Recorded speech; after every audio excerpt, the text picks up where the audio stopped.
嗨，大家好，我是小智。这个正在转圈圈的啊、是辣子肥肠。我起了一个大早去买新鲜的大肠，但是没想到这东西还挺抢手的哦。因为头天我中午晃悠悠去菜市场的时候，居然已经都卖光了。清洗大肠哦，少不了两样，面粉可以撵走一些乱七八糟、滑溜溜的东西，那白醋呢就是可以去腥。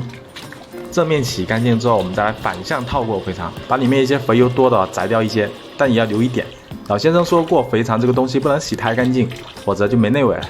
我猜应该他指的不是肥油吧，应该是，但也不一定。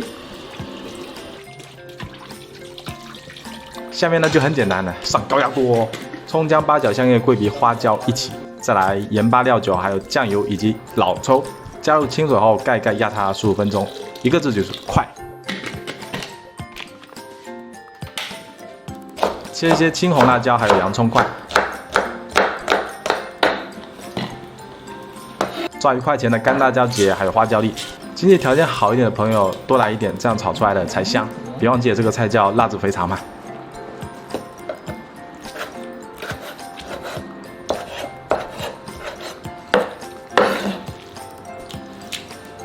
起锅都倒一点油，放入肥肠的煸炒一会儿，让肥肠表面出现干焦的模样哈，这样子嚼起来口感会好吃很多啊。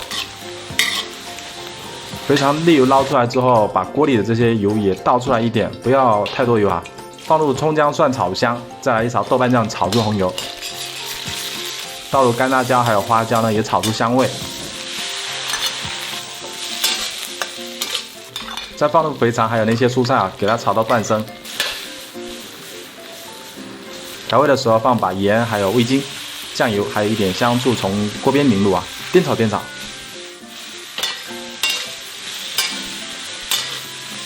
出锅的时候少把白芝麻还有蒜苗颠2下就可以了哦。高压锅压出来后的肥肠我尝了一口啊，软烂没有什么口感了，但是干煸一会儿又变得有一些韧劲，干焦的口感嚼起来呢恰到好处，既不会像咬橡皮筋似的那种口感，又不会让人觉得很松散。然后干辣椒还有花椒炒出来的香味附着在肥肠上啊，香而吧，味道棒棒哒。唯独吃的时候你记得抖掉藏在肥肠弯弯里面的那些花椒粒啊，不然就会有一种触电的感觉。好了，以上就是今天的全部视频了。如果你还喜欢小智更多的家常美食的话，可以点击订阅哦。